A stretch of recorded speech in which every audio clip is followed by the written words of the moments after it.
Hi friends, welcome to Easy and Home Style Cooking. I'm Mrs. Ragini. Today I'm going to share my husband's favorite dish.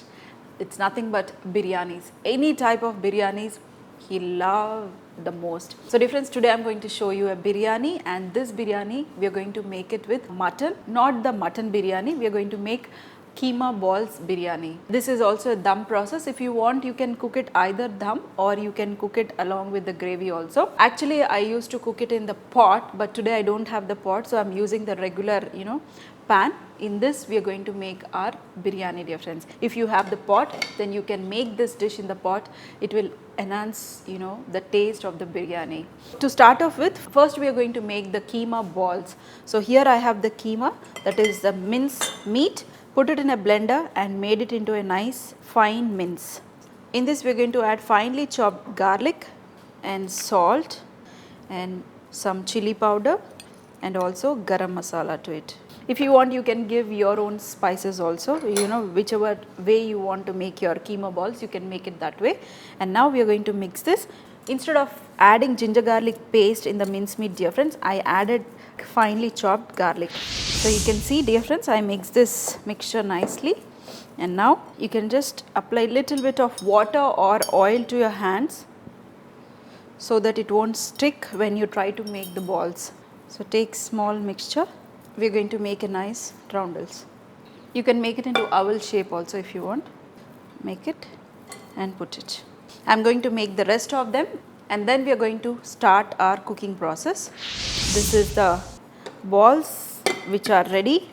Add some oil, little bit extra, dear friends, because we are making a biryani and we are not going to deep fry our keema balls. So we are going to cook the keema balls in this oil along with our masala mixture. If you want, you can separately cook your keema balls also. Now once the oil is hot, we are going to add all the garam masala.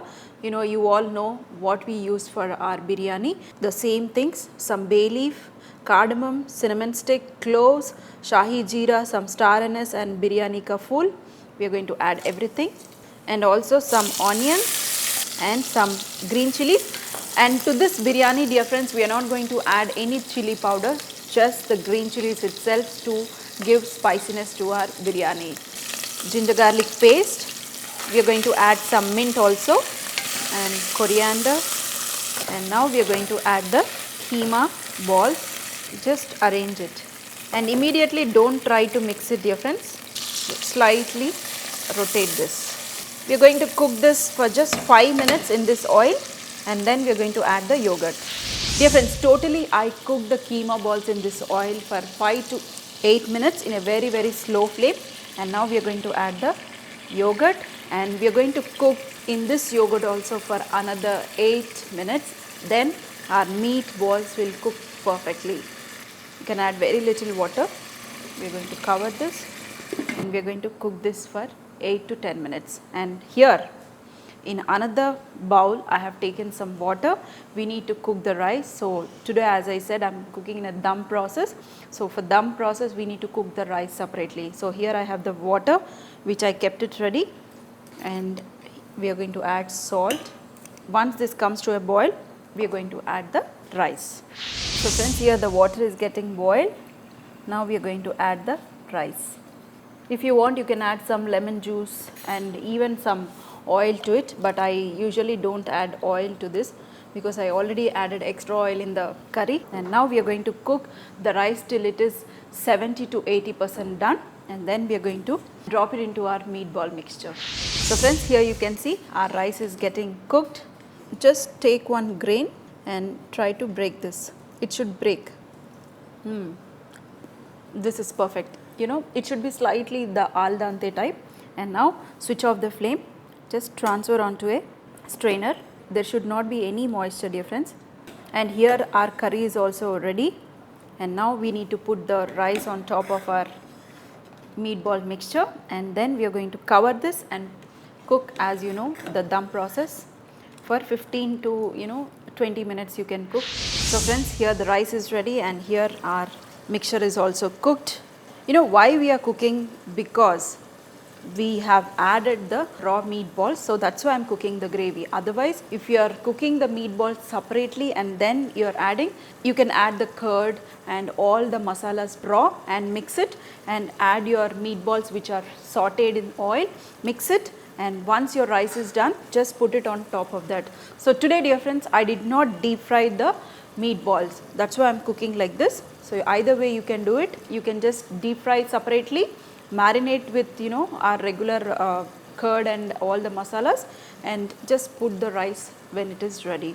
So today this process, you can see the mixture is perfectly cooked and even the meatballs are cooked, and now we are going to add the rice. So just switch off the flame, dear friends, and we are going to add the rice. Spread it little bit, squeeze in some lime, and now some fried onions on top, and also lemon yellow color, just to give slight color to our rice. And now if you want, you can seal the lid with some dough and cover it, and in a very slow flame initially let it cook for 5 minutes, and then you can put one tawa down and then increase the flame, put the pan on top of it and let it cook for another 15 minutes. Then your dish will be ready. Totally it will take only 20 minutes. Then your biryani, that is meatball biryani, will be ready. So friends, here is all ready. It took just 15 to 20 minutes. Meatball biryani is ready. If you see, I just put some dough also to the lid. I had some leftover dough, so I used that leftover dough. And what we are going to do is we are going to remove this. Wow. Today my husband will miss this biryani because he is not in city, he is outside. So this is all, to me and my son. We are going to enjoy this simple meatball biryani. Very gently mix this. If you see, we are not getting any color to our biryani because we did not added any chili powder nor the turmeric also. So now this is ready. Slightly mix it and serve this. It's smelling awesome. Wow. Sanjay, you're missing my meatball biryani. The meatball, it's nice and juicy, it's not overcooked. If you deep fry the keema ball in oil, what happens? Your meatball will shrink. So here the meatball has not shrinked because we cooked it in the moisture, that curd itself. So it's not shrinked. It's cooked perfectly. It's tasting amazing. All the masalas, flavors are everything inside this. I don't need any raita. Dear friends, I hope you enjoyed this very simple meatball biryani. If you like it, make it, share it, and also feed your family fresh food. See you in another session with some more recipes.